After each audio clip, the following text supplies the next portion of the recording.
Madam ఇది ఏదైతే చాలా వరకు సెన్సేషనల్ అయింది. ఎందుకంటే చాలా వరకు ఎవరైనా గాని వ్యాపారంలో చూసుకుంటే బిజినెస్ మ్యాన్‌ల ప్రకారం చూసుకున్నట్లయితే డబ్బు గురించి ఆలోచిస్తారు. బట్ ఒక ఎడ్యుకేషనల్ ఇన్‌స్టిట్యూషన్ నడిపించే వాళ్ళు చాలా వరకు పిల్లల భవిష్యత్తు గురించి ఆలోచించి చదువు కోసం మాత్రమే ఆలోచించాలి. అలాంటి వాళ్ళలో ఇప్పుడు ప్రస్తుతం 'మోహన్ బాబు' కాంట్రోవర్సీ ఎక్కువైపోతుందని చెప్పొచ్చు. ఎందుకంటే ఒక 10 మందికి చెప్పే ఆయన, ఒక నటుడు స్థానంలో ఉన్న ఆయన సో, ప్రస్తుతం కేసయితే ఆయనపై నమోదయింది. ఒక కిడ్నాపర్‌గా. చాలా వరకు చాలా పెద్ద ఎత్తున విమర్శలు కూడా అవుతున్నాయి. సో, దాన్ని ఎలా చూడొచ్చు మనం అసలు? ఇది ఎప్పటినుంచో ఇలాంటివి జరుగుతున్నాయి ఆ కాలేజీలో. హ్మ్. అంటే కిడ్నాపే జరగాలని లేదు. ఫీజులు దోపిడీ గురించి సాక్షాత్తు వాళ్ళ అబ్బాయే మన కాలేజీకి చెడు పేరు వస్తుంది, మన కుటుంబానికి చెడు పేరు వస్తుంది అని వాళ్ళ మనోజు చెప్తే దాన్ని లక్ష్యపెట్టల. అవును. అతను ఇంట్లో చెప్పాడు వినలేదు, బయటకు వచ్చి చెప్పాడు వినలేదు. వీళ్ళ వీళ్ళ పందా వీళ్ళు కొనసాగిస్తూ ఉన్నారు. పైగా వీళ్ళకి ఈ వీటి పేరేంటి బౌన్సర్ల కల్చర్ బాగా ఎక్కువైపోయింది మోహన్ బాబు కుటుంబంలో. అవును. ఇప్పుడు ఇక్కడ కూడా కాలేజీ దగ్గర పిల్లలు సమస్యలు ఉన్నాయని విద్యార్థి సంఘాల వాళ్ళు ధర్నా చేయటానికని వెళుతూ ఉంటే ఆ ధర్నా చేయడానికి వెళ్ళే వాళ్ళని కిడ్నాప్ చేశారు వీళ్ళు. ఆ స్టూడెంట్ లీడర్స్ని కిడ్నాప్ చేశారు. వీళ్ళు ఏమనుకున్నారంటే ఆ స్టూడెంట్ లీడర్స్ని కిడ్నాప్ చేస్తే వాళ్ళు భయపడిపోతారు, భయపడిపోతే ఈ యాజిటేషన్స్ ఆగిపోతాయి, ఆగిపోతే ఏం పర్వాలేదు అని అనుకున్నారు. ఉన్నారు కదా మనకి బౌన్సర్లు అని చెప్పి బౌన్సర్ల చేత కార్లలో అడ్డగించి బైకుల మీద వెళ్ళే వాళ్ళని కార్లతో అడ్డగించి వాళ్ళని తీసుకెళ్ళి కిడ్నాప్ చేశారు. ఇది చాలా బాధాకరమైన విషయం ఇట్లా చేయటము అనేది. ఇకపోతే మీరు అన్నారు మరి పిల్లల భవిష్యత్తు గురించి ఆలోచించాలి కదా, ఎంత వ్యాపారమైనా ఇలా చేస్తే ఎలాగా అని. మరి కేవలం వ్యాపారంగా నిర్వహించబట్టే వాళ్ళు అన్నన్ని కోట్లు సంపాదించగలిగారు, అన్నన్ని ఆస్తులు కూడబెట్టగలిగారు. అంటే ఇటు వ్యాపారం ఉన్నప్పటికీ కూడా సినిమా మీరు అంటారు కరెక్టే, నేను కూడా చెప్తా, మీరెవరండి మాకు నీతులు చెప్పడానికి అన్నట్లున్నారు ఆ తండ్రి కొడుకుల పద్ధతి. ఇప్పుడు అసలు మీరెవరు నన్ను అడగటానికి అని అడుగుతున్నాడు విష్ణు. మరి అలానే అంత బరి తెగించేసిన వాళ్ళ గురించి ఏం మాట్లాడతామండి? ఇంకా వాళ్ళ చట్టమే చూసుకోవాలి. ఇంతకు ముందు కూడా ఫీజుల వ్యవహారాలు, ఫీజు 500 రూపాయలు ఉంటే ఎగ్జామ్ ఫీజు, కాలేజ్ ఫీజు కాదు, కాలేజ్ ఫీజులు వేరు, ఎగ్జామ్ ఫీజు వేరు. ఈ ఎగ్జామ్ ఫీజుకి ఫైన్ వేస్తున్నారు రోజుకి 500. అదే మరి కాల్ రికార్డ్ చేసి వినిపిస్తే మనకు ఆశ్చర్యంగా ఉంది. ఇప్పుడు 100 మంది పిల్లలు ఉన్నారండి, 100 మందిలో ఎగ్జామ్ ఫీజు కట్టడం అనేది మోస్ట్ ఇంపార్టెంట్ అని కడతారు ఎవరైనా సరే.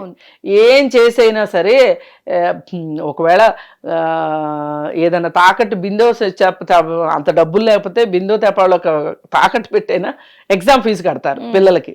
ఇప్పుడు కాలేజ్ ఫీజులే కట్టిన వాళ్ళు ఎగ్జామ్ ఫీజు కట్టకుండా ఉంటారా? కడతారు కదా.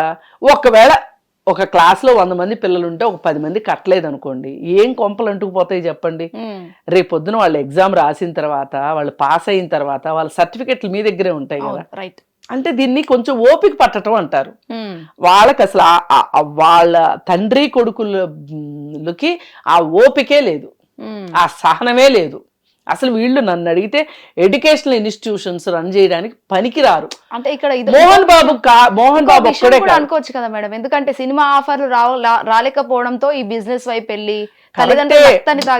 మీరు ఏమన్నా చెయ్యండి, మోహన్ బాబు గారి హయాంలో ఉన్నన్ని రోజులు ఇంత దారుణం లేదు. ఎప్పుడైతే విష్ణు వచ్చాడో, విష్ణు వచ్చినప్పటి నుంచే ఈ దరిద్రం అంతా స్టార్ట్ అయింది. ఇప్పుడు అతను కూడా అదే చెప్తున్నాడు కదా, మనోజ్ కూడా అదే చెప్తున్నాడు కదా, మేనేజర్లు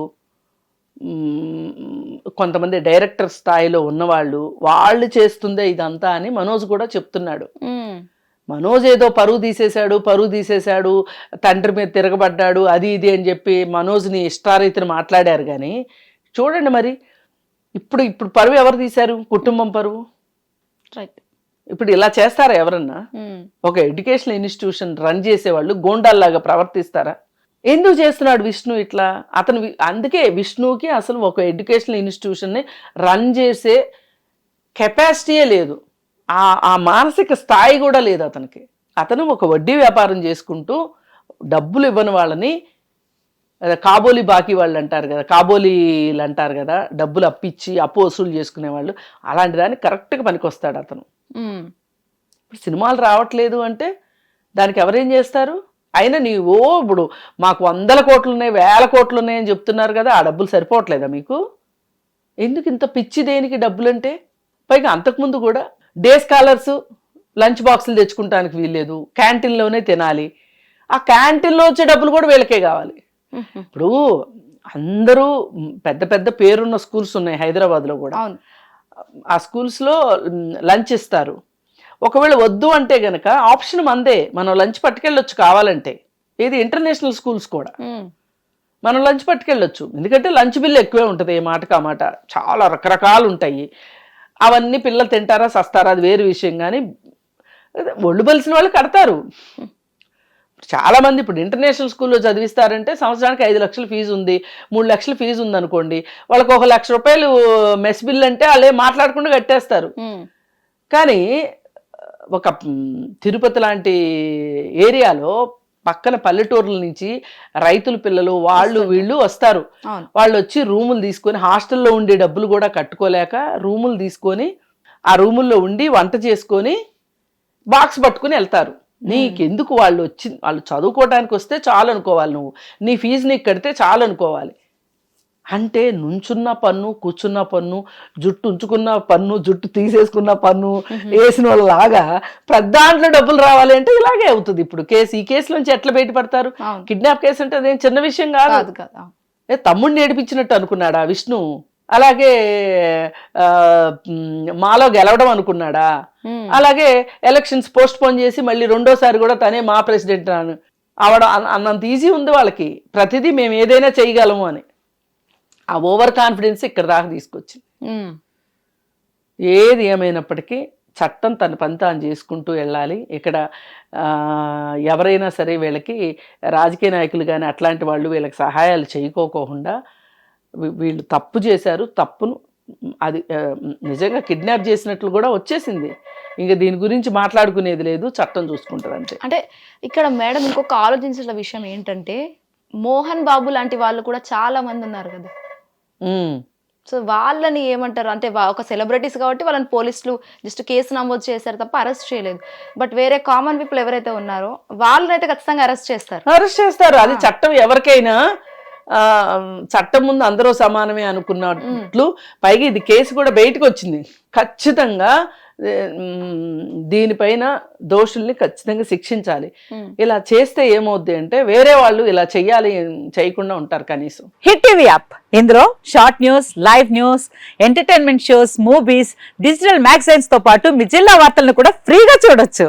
ఇంకెందుకు ఆలస్యం, వెంటనే హిట్ టీవీ యాప్ ని డౌన్లోడ్ చేసుకుని ఫ్రీగా ఎంటర్టైన్మెంట్ పొందండి. Hit TV app, hit TV app, please download hit TV app. Hit TV app ని ఫ్రీగా డౌన్లోడ్ చేసుకొని ఎంజాయ్ చేయండి. మీకు నచ్చిన ఎంటర్టైన్మెంట్ కోసం హిట్ టీవీ యాప్ ని ఫ్రీగా డౌన్లోడ్ చేసుకొని ఎంజాయ్ చేయండి. హిట్ టీవీ యాప్ ని డౌన్లోడ్ చేసుకుని ఆస్వాదించండి, ఆశీర్వదించండి. ఇంతమంది సెలబ్రిటీలు హిట్ టీవీ యాప్ ని డౌన్లోడ్ చేసుకోండి అని చెప్తున్నారంటే ఎంత మంచి యాప్ ఆలోచించండి.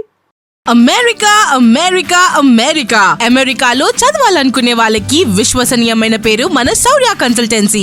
UK లో 1 year masters, UK లో 1 year masters, 2 years work permit up to 5 years visa. Contact Saurya Consultancy.